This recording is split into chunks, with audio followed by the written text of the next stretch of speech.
Bonjour Franck Tapiro. Bonjour Steve, bonjour les auditeurs. Et merci d'être avec nous un peu plus tôt que de coutume dans le Grand Journal. Vous êtes communicant, je le rappelle, vous pilotez les Diaspora Défense Force DDF, H-6 avant le début de cette rencontre particulièrement attendue au Stade de France.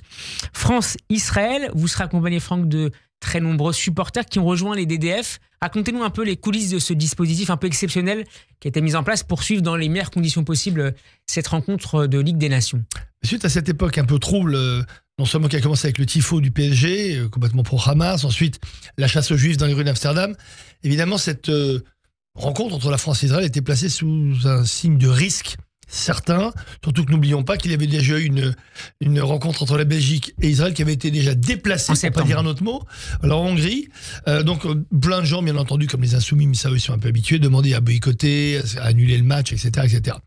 Donc c'est vrai que comme le climat était délétère, très violent, il y a un risque sur cette rencontre. Et dissuasif d'ailleurs. Oui, dissuasif, mais quand même, il faut reconnaître d'abord le rôle vraiment formidable de l'État, avec Bruno Retailleau, le ministre de l'Intérieur, et Laurent Nunez, le préfet, qui ont immédiatement décidé d'enclencher un dispositif jamais déclenché au Stade de France pour une rencontre, qu'elle soit internationale, une rencontre de football. D'abord plus de 4000 ou 5000 hommes, à la fois dans le stade, autour du stade, mais surtout dans les abords du stade et dans les transports. C'est important. D'ailleurs, c'est pour ça qu'on a décidé, nous, de faire quelque chose de particulier. Donc même si on est rassuré par les forces de l'ordre, il fallait un peu plus loin. Pourquoi ? Parce que quand on est français de confession juive ou franco-israélien, aujourd'hui, on a encore plus peur depuis ce qui s'est passé. Donc il fallait donner, on va dire, une réassurance à ces personnes-là. Et on a une réponse collective. Exactement, collective. Et samedi soir, donc après Shabbat, j'ai lancé une vidéo en fait pour tenter le coup en disant voilà, on va faire un convoi de cars sécurisés. On l'a demandé à la police et au SPCJ qui ont les deux dit oui. Et puis on va essayer d'amener le plus possible de gens dans des conditions sécurisées avec une tribune sécurisée, etc. Mais on a lancé ça samedi soir. Dès le dimanche matin, on était assaillis. Vous en aviez discuté avec la Fédé, bien Fédération sûr, dans le même temps. En fait, on a un peu lancé les choses comme ça, mais on l'a pas fait dans le dos. Je les ai prévenus, j'ai dit voilà ce qu'on va lancer et parlons-en. Et comme toujours, Laurent Nunez est toujours à nos côtés parce que le préfet de police de Paris. Mais bien sûr, il défend la liberté d'expression, la liberté, et puis surtout, il défend la sécurité des gens. Là, c'est vraiment la sécurité. Il a rappelé hier à ce studio au micro de Frédéric Aziza. Et donc, il nous a soutenus. On a pu organiser un bus, puis deux, puis trois, et in fine, on a aujourd'hui, et je vous demande de me croire, ce n'est pas moi qui ai demandé ce chiffre-là, mais ça vient peut-être d'ailleurs. Nous avons à ce jour 11 cars et 613 supporters de la paix. Le nombre 613 a une importance chez nous, parce que c'est le nombre de mitzvot dans la Torah. Et ce qui est incroyable, c'est que tout le monde dit « Ah, ça c'est encore un coup des Lubavitch en civil, comme on nous appelle. » Pas du tout, je pense que ça vient un peu de là-haut, pour preuve qu'on est peut-être sur une bonne protection, puisque c'est pour ça que j'ai dit qu'on avait lancé un peu une arche de Noé au Stade de France. Vous auriez pu aller plus loin, moi je sais que j'ai des copains qui m'ont demandé, qui cherchaient des places pour vous rejoindre. À l'heure où je vous parle, on a les 613 qui ont rendez-vous ce soir dans un endroit encore tenu secret à 18h pour un départ des 13 cars maintenant au Stade de France à 18h30.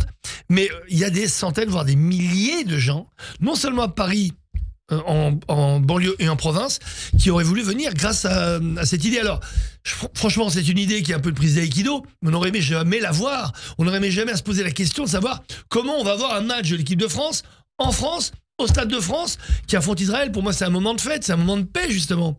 Parce que le sport a été instrumentalisé, je l'ai dit ici de nombreuses reprises. Au PSG, on l'a vu, le Qatar et l'UEFA, qui a non seulement dit que pas de sanction contre le Paris Saint-Germain. Oui, bien sûr, parce que c'était ni choquant ni provoquant, mais il leur faut quoi? Il leur faut ce qui se passe à Amsterdam. D'ailleurs, je ne les ai pas entendus sur ce qui s'est passé à Amsterdam. Même si c'est pas dans le stade, ils avaient leur mot à dire.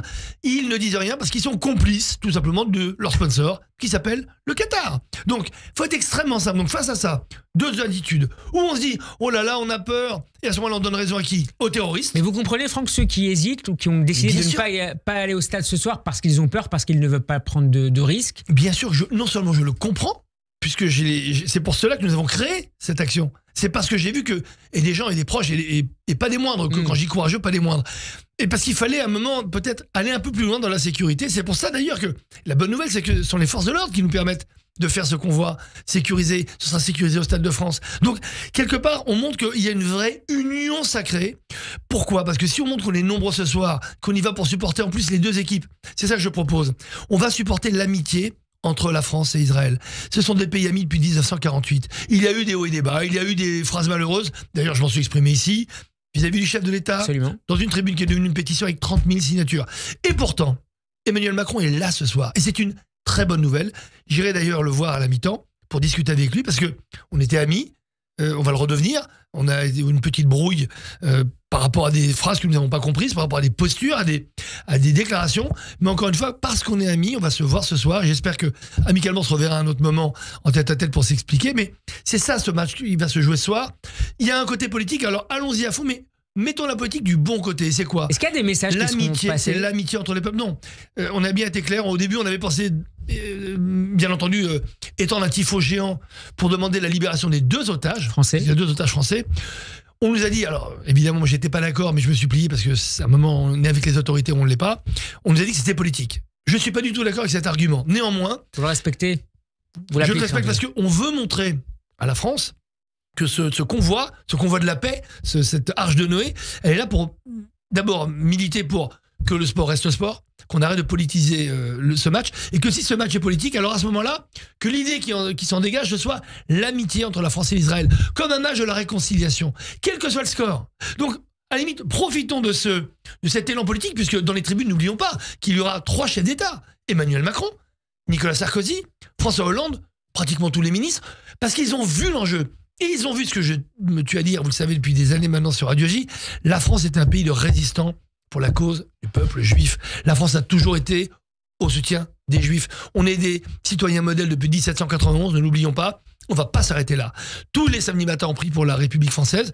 Et j'espère que ce soir, on va renouer l'amitié entre les 2 pays, mais entre aussi la population juive de France et le président, où c'est un peu distendu, alors que dans la majorité, il l'avait quand même soutenu depuis 2017. Donc moi, je dis que ce soir, non seulement il faut y aller, 1, pour montrer qu'on n'a pas peur, 2, pour montrer aux terroristes qu'ils n'ont pas réussi parce qu'ils ne nous font pas peur, et que la peur peut-être changera de camp. 3, pour l'amitié entre les 2 pays, et 4, pour renouer avec le président, et qu'on soit une nation une et indivisible. Franck, le match va démarrer à 20h40. Une manifestation pro-palestinienne aura lieu à partir de 18h à Saint-Denis. Elle est soutenue par la France insoumise. C'est une autre manière de mettre un peu plus d'huile sur le feu, quelques minutes, quelques heures avant le match? Vous savez, on n'en est pas à une provocation près, surtout de la France indigne, que je me refuse de dire insoumise, parce que... Il y a potentiellement un risque que ces supporters, enfin que ces militants plutôt, aillent ensuite essayer de se rapprocher du Stade de France. Ils peuvent essayer, vous savez, moi j'ai confiance aux forces de l'ordre. J'ai confiance en Laurent Nunez et en Bruno Retailleau. J'ai confiance en notre police. Vous savez, pendant des années, ces mêmes gens ont dit la police tue. C'est pas vrai, la police protège. La police est notre premier bouclier citoyen dans l'espace public. C'est pour cela que nous sommes les citoyens. C'est pour ça que nous sommes en République. Ces gens-là ne sont ni républicains, ni démocrates. Ce sont les apôtres du chaos total, il faut se le dire. Donc ils vont évidemment essayer de semer du trouble, du désordre et peut-être de la violence aux abords du stade. Je pense qu'ils sont bien encadrés. Je me demande même d'ailleurs si ce rassemblement va être autorisé ou pas, parce qu'il a vraiment vocation à créer du trouble à un moment où on a besoin au contraire d'apaisement, de paix, de rassurer les gens et de sécurité. Franck Tapiro, merci beaucoup d'avoir été avec nous et bravo pour cette initiative qui a reçu un très bel accueil. Bon après-midi et bon match. Tous nombreux ou au stade. Radio J, le grand journal, 14h-15h.